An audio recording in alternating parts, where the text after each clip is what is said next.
Yo, hi friends. Jadi ini adalah M1 MacBook Pro.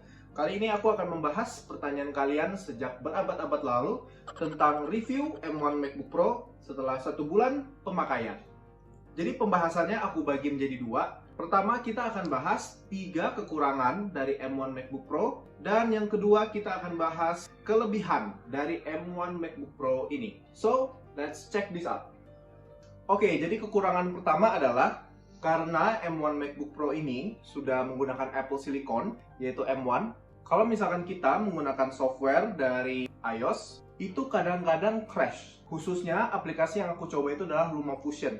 Misalkan kita sedang mengedit, tiba-tiba dia langsung layarnya ungu. Tapi sebelum layar ungu itu dia macet dulu, setelah itu dia akan mati dan restart dari awal. Jadi ini sebenarnya juga cukup mengganggu ya. Kalau misalkan kita lagi serius ngedit, lalu kita harus restart laptopnya, menurut aku itu butuh waktu lagi sih ya untuk menunggu dan juga untuk membangun fokusnya lagi. Tetapi itu hanya untuk aplikasi LumaFusion ya. Aplikasi lain lagi yang biasa aku pakai di M1 ini adalah Live Application Study Bible. Itu juga aplikasi dari iOS. Untuk aplikasi itu sejauh ini tidak ada masalah sih, jadi cuma LumaFusion. Nah, untuk aplikasi Microsoft seperti Microsoft Word misalkan, sejauh ini sih aku nggak ada masalah. Lalu aplikasi-aplikasi lain misalkan seperti Atom, begitu juga tidak ada masalah. Jadi kesimpulannya sejauh ini untuk aplikasi LumaFusion itu kadang-kadang crash. Oke, kita ke permasalahan yang kedua. Jadi untuk permasalahan kedua yang membuat ribet itu adalah port USB-C ya. Seperti yang kita tahu di M1 MacBook Pro ini menggunakan 2 port USB-C. Jadi kalau misalkan kita mau pakai internet, kabel internet LAN itu, kita harus pakai USB-C hub-nya dulu. Atau misalkan kamu mau colok ke layar ya, pakai VGA atau HDMI, itu juga harus dicolok dulu. Jadi ini bungkusnya ya, dari USB-C adapter.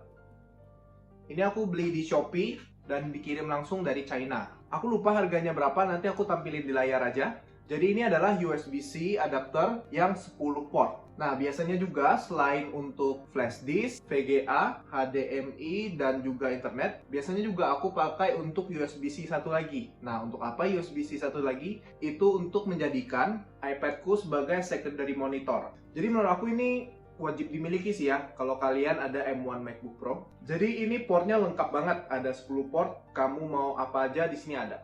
Oke, permasalahan yang ketiga itu adalah layarnya menurut aku sih cukup kecil ya, 13,3 inci. Kalau misalkan kalian pakai untuk ngetik, browsing, dan video editing biasa, ya ini cukup-cukup aja. Tapi kalau misalkan kalian sudah keperluannya multi window, 2 atau 3 window seperti itu, sepertinya sih cukup merepotkan ya. Karena dia cukup kecil layarnya. Makanya tadi aku bilang, aku menggunakan iPadku sebagai secondary monitor. Untuk biasa sih aku pakai minimal 2 window ya. Untuk nulis juga biasanya aku pakai minimal 2 window. Satunya itu untuk browsing di internet, untuk research bahan. Dan juga layar satunya di iPad itu Microsoft Word untuk taruh hasil-hasil yang aku dapat dari research di internet. Sama halnya kalau misalkan kalian pakai untuk coding. Menurut aku untuk mengandalkan ini aja, layar dari M1 MacBook Pro untuk coding, menurut aku itu nggak cukup. Jadi minimal harus ada 1 layar lagi, supaya at least kalian bisa 2 window. Yang aku tahu sih biasanya programmer bisa sampai 3 window ya.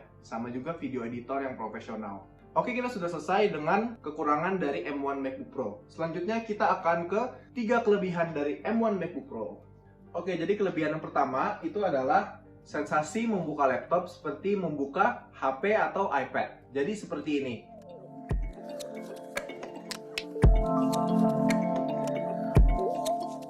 Ya, jadi menurut aku ini kelebihan yang legit ya, yang asik banget. Karena kalau misalkan kita mau kerja atau mau melakukan sesuatu dan tidak ada barrier atau hambatan, itu akan meningkatkan produktivitas kita. Biasanya kalau misalkan aku mau melakukan sesuatu, lalu ada hambatan, itu ada kemungkinan untuk menunda atau menjadi terdistrak. Dengan ada fiturnya seperti ini, tentu akan menambah produktivitas kita semua. Jadi ini juga salah satu fitur yang dijelaskan di Apple Event, yang aku kasih cuplikannya di sini.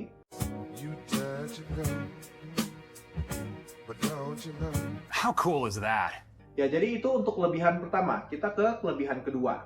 Oke, jadi kelebihan yang kedua adalah konsistensi performa yang luar biasa. Pernah nggak sih kalian tuh pakai laptop, mungkin baru buka 1-2 aplikasi sudah lag. Nah, sedangkan aku pakai ini nggak pernah lag ya. Padahal aku sudah bisa buka 3 aplikasi dan dia tidak lag-lag. Jujur ini juga salah satu faktor yang membuat aku semangat bekerja dan meningkatkan produktivitas aku. Selain itu juga laptop ini jarang banget panas ya. Pernah nggak sih kalian itu mungkin baru pakai 30 menit atau 1 jam laptopnya dan sudah panas? Dulu di laptop aku yang sebelumnya itu gitu ya. Baru pakai 1 jam sudah panas. Di laptop istriku juga yang MacBook juga begitu. Baru pakai mungkin 1 jam udah panas. Sedangkan ini kayak tadi pagi aku tuh sudah bangun jam 7 begitu ya. Jam 7.30 aku langsung project menulis dan itu 5 jam. 5 jam nggak panas-panas. Kadang aku mikir dia bercanda sih sama aku. Dia kayak bilang gitu, "Hai bro, lu kerja atau apa sih?" Gitu sih. Dan juga kipasnya nggak bunyi ya. Padahal aku sudah pakai berjam-jam